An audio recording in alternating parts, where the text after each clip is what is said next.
Many people fly to their cruise port the day before their cruise.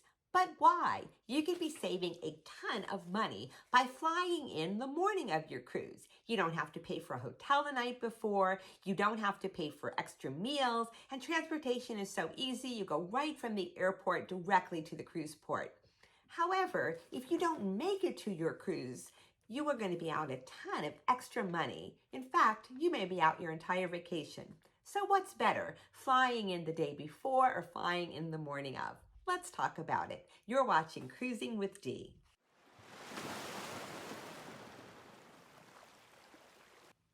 Recently, there was a cautionary tale at Fort Lauderdale Airport, which serves Port Everglades. When Fort Lauderdale flooded unexpectedly overnight, they had these monsoon-type rains. 25 inches of rain fell in 24 hours, and it completely shut down Fort Lauderdale Airport for 2 days. Luckily, this was not on a weekend when most cruises were departing Port Everglades. However, it did affect a lot of people trying to get to the area. Almost immediately, flights to other nearby airports in places such as Miami, even Orlando, booked up because people had to get as close as they could to get down to Fort Lauderdale area. So I'm giving you this little tale here as just one example of the many things that can go wrong and can affect your ability to get to your port on time, especially if you're flying in the morning of. Before the pandemic, there seemed to be more flights, and those flights didn't fly as full as they have been flying recently. So if a disaster happens or you miss your connection, a lot of times you cannot just hop on another plane and get to your cruise port on time. Here are just a few of the many disasters that might befall you on your way to getting to your cruise port. Let's start with weather. Everything from hurricanes to giant storms like that one in Fort Lauderdale, snowstorms from your place of departure or an ice storm, thunderstorms, not just down in, let's say, Florida where a lot of the ports are, but also in the summer from places like Chicago and Newark. All of these things can massively delay your flights and make you either miss your flight completely or miss the connection you need to make to get down to the cruise port. On top of that, you have all of the new operational problems that flights have been having. Everything from the pilot shortage that has caused some flights not to take off, to flight attendants not being in proper position and the flights get canceled because of this. Just this past Christmas and summer, there were air traffic control issues, especially in Florida, and thousands of people missed their flights, and actually hundreds of people missed their cruises because there just were not enough planes that were able to be in the skies to get everybody where they needed to go. There's also mundane things, mechanical issues. As many of you know, you sometimes get on a plane and the plane sits and sits while something's being fixed. A lot of times that means you won't make your connection. I know from where I fly and from most of the smaller towns in the US and in Europe, you're going to have to take a small commuter hop over to one of the main airports. From Tennessee, where I live, I seem to always have to go through Atlanta to get down to a Florida port. If I'm going over to Europe, it can be Newark, Atlanta, or Washington, D.C. So those connections are really important.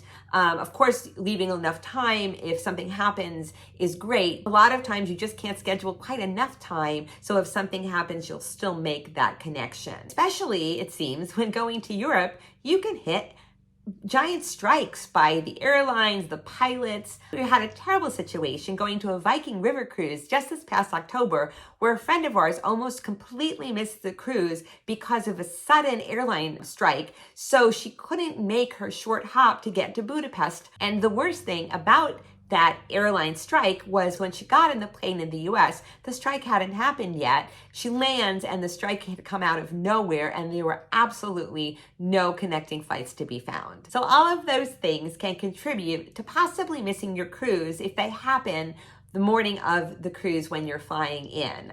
Of course, yes, they can also make you miss the cruise if you come in the day before, but at least you have enough time to pivot, be it driving down to the port at the last minute or making other flight arrangements. Now, on the other side of it, though, a lot of people say, well, I don't want to come in the day before. Sometimes the hotel and the food and the extra expense of adding that extra day to your vacation can add up to hundreds of dollars. Recently, when I cruised out of Port Canaveral, the hotels were starting at $400 a night. So if you've booked a cheap cruise and maybe you've gotten a great casino rate, your cruise costs $400 or $500 only, you're like doubling the amount of money that you would be spending just by coming in the night before. By coming in the morning of, you don't have to have a hotel night that needs to be paid for. You don't have a couple of extra meals you have to buy. You don't have to worry about entertaining the kids. And you also have less transportation. You're not transporting from the airport to the hotel and then the hotel to your port. You're going directly from the airport to the cruise port. So what happens if you do miss your cruise? Basically, a couple of different scenarios. You might be able to catch your cruise at the next port. Let's say your port starts in Florida and the next port is in the Florida Keys or an island you can easily fly to in the Bahamas. You might be able to pick up your cruise after missing maybe a sea day. That's kind of a best case scenario, but you're still going to be out money. First, you're going to miss part of your vacation, and second, you will have to make other travel arrangements to get to that second port. Another scenario is you simply miss the entire cruise. If you're going, let's say, on a transatlantic, or you're someplace in Asia where the ports are very far apart, Trans-Pacific, a lot of times you can't get to that second port, and you possibly will be out, well, you'll be out your vacation. You're not going to be having that fun time you'd planned. But if you don't have insurance, for instance, you may be out the entire price of your cruise and have to make additional expensive fly arrangements to get yourself home. Now, sometimes you absolutely cannot go the day before the cruise. For instance, you only have a week off work. So you have to go Saturday to Saturday, and there's no way you can go Friday. Hopefully, if that's the case, you can leave Friday night, but a lot of times it's just not possible. In that case, I strongly suggest you have good insurance. So either you purchase the cruise ship insurance or you have a yearly plan. There's several companies that offer it. If you're going to do that, make sure that missing your cruise is covered and that you can recover the cost of that cruise should the cruise ship leave without you. Another thing that people do, especially when they're flying in the day of the cruise, is to make their flight arrangements with the cruise line themselves. A lot of the cruise lines have programs, and this can be very helpful. Look at the terms. Some of these flight programs will guarantee to get you to the next port for your cruise, but these days, check the fine print. Some of them are only offering to give you a future cruise credit for the price of the cruise should you miss the cruise due to the kind of flight delay. So double check that fine print. Things are changing with that, but it does give you a little bit extra assurance that you won't lose everything should you not make it to the port on time. Yes, you absolutely can still miss your cruise even if you come in the day before. Many times with these disasters, there just is no extra capacity if you do miss a flight to get you where you want to go. But especially if you live anywhere in the eastern part of the United States, let's say, and you're going to Florida, it's possible that you will be able to drive to the cruise port. I mean, it can be 10, 15, 20 hours, but it gives you another chance at getting there on time. You can rent a car and even drive through the night if you have to. A special caveat for flying to Europe or to Asia or another far off place to start your cruise. In those instances, I actually recommend that you fly in 2 days before your cruise.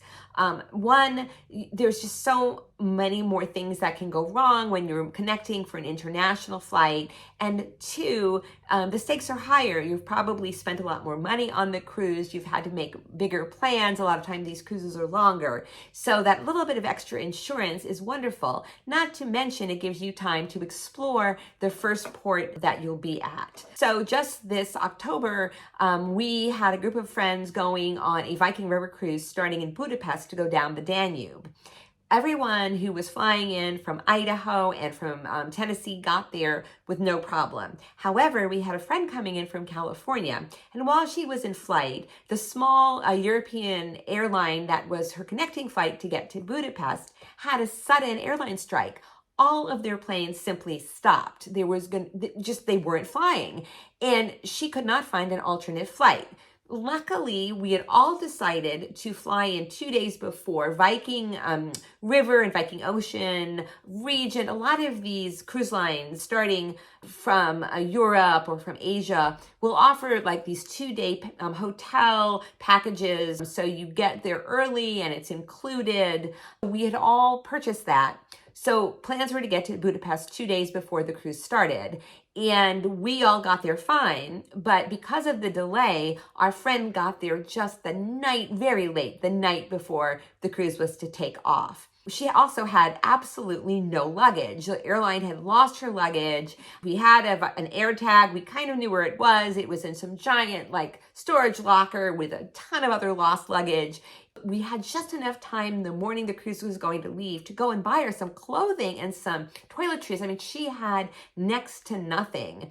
So had we not had that 2-day cushion, she would have also missed the cruise. As it turned out, she went on the cruise. She has been reimbursed for the things she purchased, but her luggage did not show up until 3 days into the cruise, and Viking did finally get it to her. It would have been a complete disaster, but by going in early, at least the cruise was saved. Next month, we are going to be taking a cruise from Barcelona, a transatlantic on the Carnival Venezia, and we're going in 3 nights before for this one. 1, because we want to explore Barcelona, and 2, obviously, because it's a transatlantic, we just don't want to miss this wonderful cruise. Another great reason when you're traveling far, be it Europe or Asia, South America, is jet lag.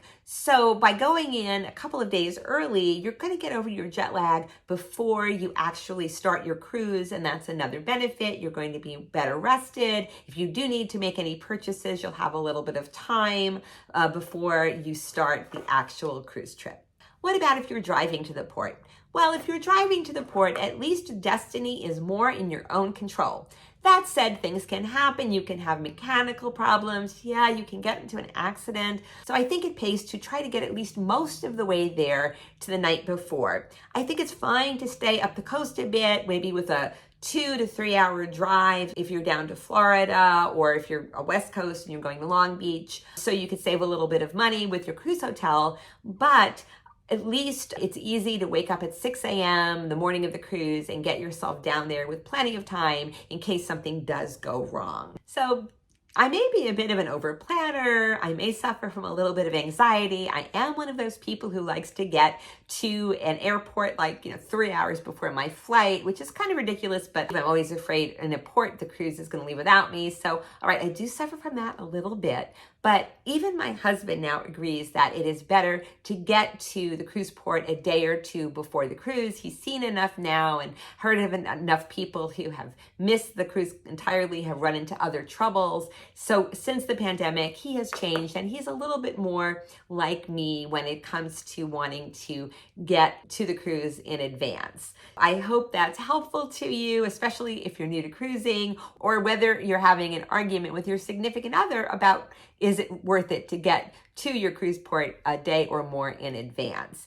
So that's my advice. Get to your cruise at least a day early. You're going to sleep better. You'll be better rested when it's time for the cruise to start, and you'll be able to deal with all of those annoying travel little catastrophes that can happen on your way. Well, thank you for joining me, and I've got a lot more great content coming up for you.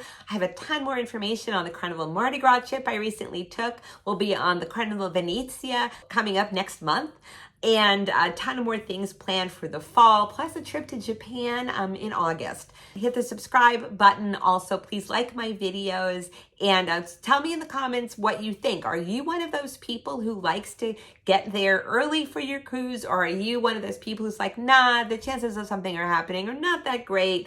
I'm going to take my chance to save some money and get there the morning of. Again, thank you for joining me. You've been watching Cruising with Dee.